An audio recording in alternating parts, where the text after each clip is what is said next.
Hi there. Well, today we're going to look at the book of Hebrews, actually Hebrews chapter 11, and it's very special, like the other 1,188 chapters in the Bible. If you want to make your way to Hebrews, it's you go all the way to the back. It's at the very back of the Bible. If you go to Revelation, which is the end of course, and then go back through Jude, and you'll see First, Second, and Third John, and then Peter and James, and there's Hebrews. But Hebrews 11 is one of the summaries. God summarizes in several places in the Bible. He summarizes. He stops and he kind of summarizes most of human history, if not all of it. And it's the coronavirus.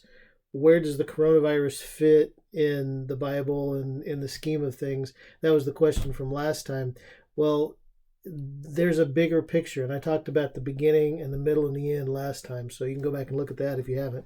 But this is kind of and I mentioned the book of Daniel, and Daniel is one of those places where a lot of the pieces are put together, and it was written 2,600 years ago, and it's so astonishing that a lot of people can't believe that it was actually written 2,600 years ago, because a lot of what we see in human history, things like, people like Alexander the Great. You ever heard of Alexander the Great? One of the, if not the greatest military mind in the entire, all of human history. Maybe just a couple of names can be even said in the same sentence and in terms of competence, which would be like Julius Caesar and Napoleon, and that's about it. It's a pretty exclusive club. And the Lord knew all of that. He knows who's in charge. He puts them there. And he's in charge of everything, including this virus. And so I hope during the virus, I hope this finds you physically safe, but more importantly, I hope it finds you eternally safe. If you're suffering, or if somebody that you know is suffering and has died even, this is the big picture of what that all means. There is meaning to it. We're not just floating around on a giant blue marble as some have suggested. Well, in Hebrews 11, I hope you're there, and if not, you can pause and go there and then start up again.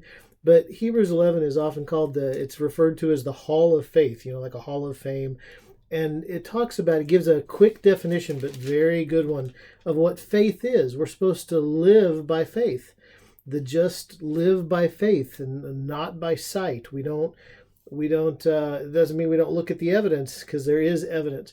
It doesn't mean that we don't look at evidence. It means that the things that we don't understand, when God says, here's what's going on, and he explains them, we believe him. And we have reason to believe him.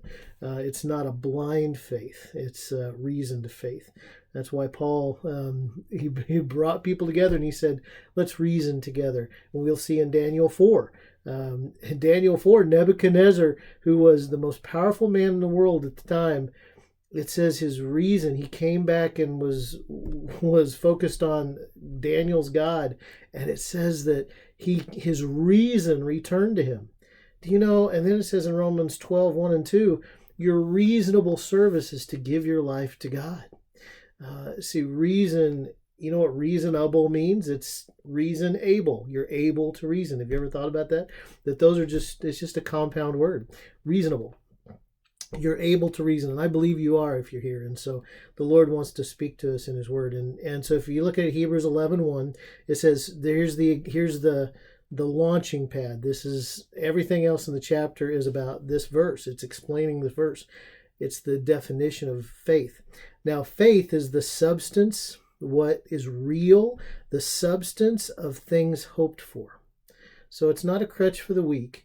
It's the substance. It's the real thing that we hope for, that we ache and wait for. In 1 Corinthians 13, as called the love chapter, this is the faith chapter. In the love chapter in 1 Corinthians 13, you've heard this. Love is patient, love is kind, and then people kind of stop there because they haven't read the rest of the chapter. Or if they have, they haven't memorized it. Love is patient, love is kind. There's all sorts of wonderful things in there. If we would actually we'd find out we could be more loving than we are, especially toward people that you would frame as maybe your enemies or opponents. but you assume the best. It says in verse 5 or 6, I think. And the old King James says, thinketh no evil. That makes you want to sit up straight. Love thinketh no evil. You assume the best when you don't know. Most of us don't do that. I mean, our reporters and all this stuff on TV, you assume that your political opponents, you assume the worst about them. And not only that, you broadcast it as wide and far as you possibly can. That's unloving. It's not true. Truth and love cannot be separated. It's like the front and back of a quarter. You take one away and then you can't have the other. So faith is the real thing that we ache and hope for, and that ache and wait. And that's why I was talking about the love chapter, is hope is attached to love. At the end of that love chapter in 1 Corinthians 13, it says that, and you've heard this, right? So people know the beginning and the end, but they don't know the meat in the middle. Love is patient, love is kind, and then it ends with that there's faith, hope, and love. But the greatest is, and you said it, right? Love. But why is that? You know why? Because love is the source of the other two. Elsewhere in the Bible and throughout, it says God is love, right? He's not the source of love. He is love. I mean, that's the definition of it. That's who he is. Well, it doesn't detach from the rest of his attributes, like being just and being holy and being the source of wrath against sin. See, all of those things, that's part of what just is. And why is hope? This is important. It says faith is the substance of things hoped for. Well, hope and faith, they're tools for this time in our lives. Love never goes away. If God is love, God never ceases to be. We just celebrated Easter. That's the resurrection. He lives, and the whole point of the book of Hebrews is that he's our high priest, and as long as he lives, we will live if we believe in him and attach ourselves to him. However, hope and faith, I don't know if you've ever thought about this, but there's no hope in heaven. There's no faith in heaven. Look at the second part of 11:1, Hebrews 11:1. Not only is faith is the real part, the substance of things that we ache and wait for, it's the evidence of things not seen. Remember, we can reason by the evidence. That's the evidence of things we can't see. You don't get to accuse me, for example, of I've never seen this, I don't understand it, I can't measure it, so therefore it's dumb to believe in it. No, it's dumb to say that, actually, is what it is. And because it's not true. And see, truth is attached to love, and you can't separate the two. And discerning truth is the most important thing. Remember, we talked last time in 2 Thessalonians 2:10, it says that those who are saved, the reason they're saved is because they received love of the truth. See how it's connected? Well, so faith and hope, when we get to heaven, that's one of the reasons we hope for heaven and ache and wait. When we're there, we won't have to ache and wait for anything anymore. And we don't have to believe in things we don't see, because it'll all have come to pass. We'll be able to see all of it. There's no faith required because we can see everything. But love endures forever. That's what the Bible says. And I believe it. And you should too. But only if you're convicted of it. Only if the Lord gives you the faith as a gift, which is what Ephesians 2:8 and 9 and 10 say. But the rest of this chapter, Hebrews 11, it talks about by faith we understand. By faith Abel offered. By faith Enoch. And by faith. And it goes on and on. And so you can read that for yourself. Remember, these are just vitamins, right? And this isn't the whole meal. So you need to, Jeremiah 15:16 from the welcome video, you need to eat that word for yourself. And you can always send me questions and I'll be happy to answer. But if you look at, go down to verse 23, and it says, by faith Moses, when he was born, was hidden 3 months by his parents. And this is a summary of the entire Old Testament, really. By faith Moses, verse 24, when he became of age, refused to be called the son of Pharaoh's daughter, choosing rather to suffer affliction with the people of God than to enjoy the passing pleasures of sin. See, there's pleasure in sin for a time. Sin feels good. I mean, it feels like it's like eating chocolate cake for breakfast. It feels good, and then you're like, oh, maybe I shouldn't have done that. And there was an old preacher, and I can't remember who it is, to be honest. I don't know if it was Tozer or Spurgeon. It was somebody like that. And you can go look it up. You have Google. But it says that, what I was reading through one of those old sermons, and they said that what you think about, I think it was Tozer, now that I think about it, what you think about when God comes into your mind, what you think about God is the most important thing about you. See, your ability to reason, your ability to believe is the most important thing. And if you don't, it will be the most important lack in your life forever, and your death. So we talk about life and death here, that because the Bible puts meaning to it. And so here's what I want to get to. Look at verse 32 if you go down to that. And here's the vitamin. And it says, "What more shall I say? For the time would fail me to tell of Gideon and Barak and Samson and Jephthah, and also of David and Samuel and the prophets, who through faith subdued kingdoms." Oh, look at this. This is like living in a fantasy. This sounds like a fantasy movie or something. That there's people that through faith they subdued kingdoms and worked righteousnesses, obtained promises, and stopped the mouths of lions. Does that sound familiar? That's Daniel. He stopped the mouth of lions. Look at verse 34. This is in Daniel also, and we'll see this. Daniel chapter 3. They quenched the violence of fire.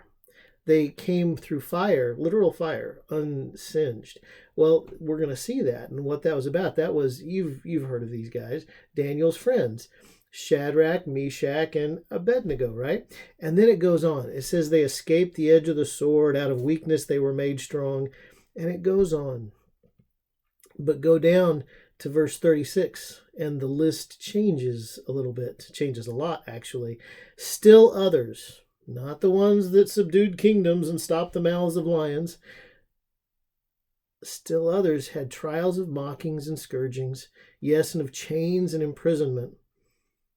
Well, that is Jeremiah, actually, and others.